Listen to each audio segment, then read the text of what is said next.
बिस्मिल्लाहिर्रहमानिर्रहीम। अस्सलाम वालेकुम नाज़रीन। जमीयत उलमा इस्लाम के सरबराह जनाब मौलाना फजलुर रहमान साहब के बारे में ये तासुर तो पहले से आम था कि वो आग और पानी को मिला सकते हैं और शेर और बकरी को एक गांठ पे पानी पिला सकते हैं। लेकिन जब से पानामा लीक्स का मामला आया था और हुकूमत बेइंतहा दबाव में आई थी, तो ये कहा जा रहा है कि उस हुकूमत को उस शदीद दबाव से निकालने का सहरा भी अब मौलाना साहब के सर पे सज गया है। आज के जरिए में हम ये जानने की कोशिश करेंगे मौलाना फजलुर रहमान साहब से, जो कि बरतानिया के दौरे के बाद मुख्तसर दौरे पे पाकिस्तान आए हैं और आज उम्रे की अदायगी के लिए सऊदी अरब जा रहे हैं। हमने इस मौका से फ़ायदा उठाया। बहुत शुक्रिया मौलाना फजलुर रहमान साहब। ये पाकिस्तान में आजकल आपका क़याम बहुत मुख्तसर होता जा रहा है। हम देखते हैं तो कभी साउथ अफ्रीका, कभी एक मुल्क, कभी बरतानिया, कभी अब दोबारा आप सऊदी अरब जा रहे हैं। वजह क्या है? ये तो काम बढ़ जाते हैं तो फिर हर जगह को निभाना पड़ता है। अभी चूंकि आपको ये मालूम है कि जमीयत उलमा का 100 साल पूरे हो गए हैं और अगले साल अप्रैल में जमीयत उलमा इस्लाम यहाँ पाकिस्तान में उसका 7 साल मना रही है। तो उसके लिए जो दुनिया भर में जहाँ जमीयत उलमा की तंजीमें मौजूद हैं उनको दावत देना भी इस वक्त हमारे एक मिशन का हिस्सा है। तो साउथ अफ्रीका में भी मैंने वहाँ जमीयत उलमा जो वहाँ की है उनको दावत दी। अभी जमीयत उलमा बरतानिया को मैंने दावत दी, उसमें वहाँ पर मैं गया हूँ और पूरी जमात वहाँ मौजूद थी। असल मिशन तो आजकल आपका मियां नवाज शरीफ की हुकूमत को बचाना है, तो उसके लिए पाकिस्तान में रहना जरूरी नहीं? देखिए, मियां नवाज शरीफ की हुकूमत नहीं, मैं समझता हूँ पाकिस्तान में मेरी अपनी सोच ये है कि ये जो जमहूरी इस्तेहकाम है वो इस वक्त एक इंतहाई अहम मसला पाकिस्तान का हमेशा से रहा है जी। और ठीक है, अपने अपने ज़ाविया नज़र से लोग तबसरे भी करते हैं, कुछ इख्तिलाफ राय भी करते हैं। मैं 2002 से असम्बली में हूँ और हर ज़माने में मेरा ये ख्वाहिश रही, किरदार भी रहा कि अब जब असम्बली मुंतखब हो चुकी है और आइन के तहत 5 साल के लिए तो 5 साल पूरे करें, और अगर उसकी कारकर्दगी गलत है तो 5 साल के बाद आवाम फैसला कर लेंगे उनके बारे में। तो अपोजिशन तो कोई ये मुतालबा नहीं कर रही है कि सिस्टम को लपेट दिया जाए, वो तो मियां नवाज शरीफ साहब से हिसाब मांगते हैं। तो मेरे सिस्टम को क्या खतरा है? मेरे ख्याल में उन्होंने तो ये जो आप पानामा की तरफ जा रहे हैं ना जी, पानामा कोई ऐसा मसला नहीं है जो सिर्फ पाकिस्तान का मसला है। पहली बात तो यह है कि पूरी दुनिया का मसला है।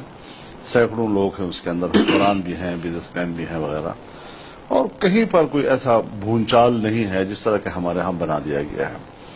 तो जाहिर है जी कि जब एक मुल्क में बिलखुसूस ऐसी सूरत हाल उससे बनाई जाती है तो उसके पीछे कुछ और अज़ाइम भी फिर पता चलता है कि वो भी मौजूद हैं। सीधी सादी बात नहीं है कि हम तो हिसाब मांग रहे हैं।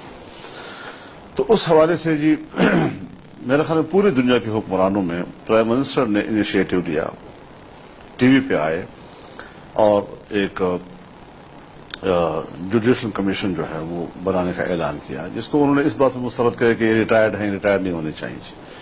अब रिटायर्ड नहीं होने चाहिए, लेकिन कुछ अक्ल से भी काम लो ना जी। उसके मुकाबले में एक रिटायर्ड ब्यूरोक्रेट की बात कर ली गई। अब रिटायर्ड ब्यूरोक्रेट तो कबूल है लेकिन रिटायर्ड जज कबूल नहीं है, ला हौल वला कुव्वा। तो उसके बाद पार्लिमानी कमेटी बनाई जाए, उसमें भी हाँ किया हुकूमत ने, उसी में वो पीछे चले गए। फिर FIA के तहत तहकीकात की जाए, फिर उसी में वो पीछे चले गए। फिर कहा जी सुप्रीम कोर्ट का जज जो है सुप्रीम कोर्ट लेवल पे हो, कहा ठीक है, वो भी ठीक है। अब TOR पे बात आकर रुके। अब इस पे भी जरा थोड़ा सा इंसाफ से बात करनी चाहिए कि जहां हर तजवीज से अपोजिशन खुद भागती चली नजर आई है, वहां आज जब सुप्रीम कोर्ट के लेवल पर गवर्नमेंट ने एक बात तस्लीम कर ली है तो फिर TOR पर को इतना बड़ा इशू बना लेना, मैं समझता हूं कि फिर ये इतना बड़ा इशू बनता नहीं है। और अच्छी बात हो गई है कि अब टीम बन गई है, मुज़ाकरात हो रहे हैं। हमें इस बात को सोचना चाहिए कि क्यों कर इस बैनुल-अक़वामी इदारे का एक फर्द मोइन कुरैशी की सूरत में पाकिस्तान पर हुकूमत करता है, वापस चला जाता है, न वो कौम को पहचानता है न कौम उसको पहचानती है। क्यों कर शौकत अजीज जैसे लोग आ जाते हैं, वज़ीर खजाना बनकर हमारे मुल्क के सरमाए पे बैठ जाते हैं, फिर वज़ीर आज़म बन जाते हैं, फिर चले जाते हैं, पाकिस्तान में एक वोट भी कास्ट नहीं कर रहे होते। इस हवाले से हमें पूरे सिस्टम को समझना चाहिए। और फिर दूसरी चीजें हैं मारूजी, एक है नजरियाती, एक है मारूजी चीजें। ہم مغرضی چیزوں میں پھنسے ہوئے ہیں. ہمیں کچھ چیزیں پبلک کے سامنے جس میں تضاد بھی آئے گا کہ آپ کر یہ رہے ہیں اور آپ کہہ یہ رہے ہیں. نہیں تو آپ نے اسلامی سیاست چھوڑ دی ہے. کیا اسلامی سیاست اور اسلامی نظریہ آپ نے چھوڑ دیا ہے. میرا خیال ہے میرا تو زندگی ہی اسی کے لیے ہے. آپ چھوڑنے نہیں تو آپ لوگ ہمیں یہ بتاتے تھے کہ ہم وہ نظام لانا چاہتے ہیں جس میں ایک عام شہری اٹھ کے امیر المومنین حضرت عمر فاروق سے یہ پوچھ سکے کہ آپ کے 2 چادر کیوں ہیں, میرے 1 کیوں ہیں. اب اگر شواہد باہر سے سامنے آنے کے بعد عمران خان یا اپوزیشن اٹھ کے وزیر اعظم سے پوچھ رہے ہیں کہ آپ نے یہ پیسے کہاں سے کمائے, کیسے منتقل کیے, تو آپ آ کے نواز شریف کے لیے ڈال بن گئے, تو یہ اسلامی سیاست اور اس کی میں تو نفی کہہ رہا ہوں نہیں. کہ پاکستان میں ادارے موجود ہیں, احتساب کے ادارے موجود ہیں. سب سے بڑا ادارہ ہمارے ہاں اگر ہے تو وہ سپریم کورٹ ہے. جب معاملہ سپریم کورٹ کے حوالے کر دیا گیا ہے تو پھر اس کے بعد اس کو سیاسی بھونچال بنانے کی کیا ضرورت ہے. معاملہ تو سپریم کورٹ میں چلا گیا نا. نہیں تو ادھر تو وزیر اعظم صاحب نے جو جگاڑ بنا دیا سپریم کورٹ میں, دیکھیں وہ تو 100 سالوں میں بھی اس کا فیصلہ نہیں ہو سکتا. 60 سالوں کے معاملات وہ نہیں. 100 سال کی بات تو نہ رہی ہے نا. سپریم کورٹ نے کہہ دیا ہے کہ یہ جو آپ نے ٹیو آر بھیجے ہیں اس میں ابہام ہے, اس کو اور واضح کرو. ٹھیک ہے, اور واضح کرنے کے لیے وہ اکیلے نہیں بیٹھے, انہوں نے اپوزیشن کو ساتھ بٹھا لیا ہے کہ آؤ ہم مشترکہ طور پر ٹیو آر بنا کر بھیج دیتے ہیں. اس کے کل تو میٹنگ ہوئی ہے جی, پہلی میٹنگ.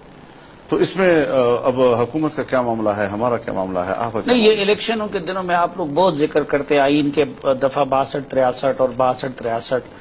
اب ایک چیز جو پہلے وزیر اعظم اور ان کے اہل خانہ نے چھپائی ہوئی تھی, ان کی غلط بیانی تو ثابت ہو گئی نا, تو اس کے بعد وہ 62, 63 پہ پورا اترتے وزیر تو اعظم. اس ساری چیز کو کورٹ نے فیصلہ کرنا ہے.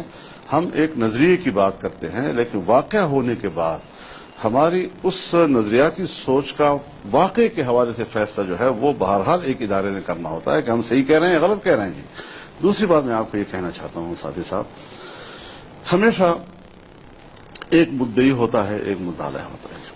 ہمارے ہاں اس وقت ایک فریق اپنے آپ کو مدعی کہتا ہے, دوسرے فریق کو مدعا کہا جاتا ہے.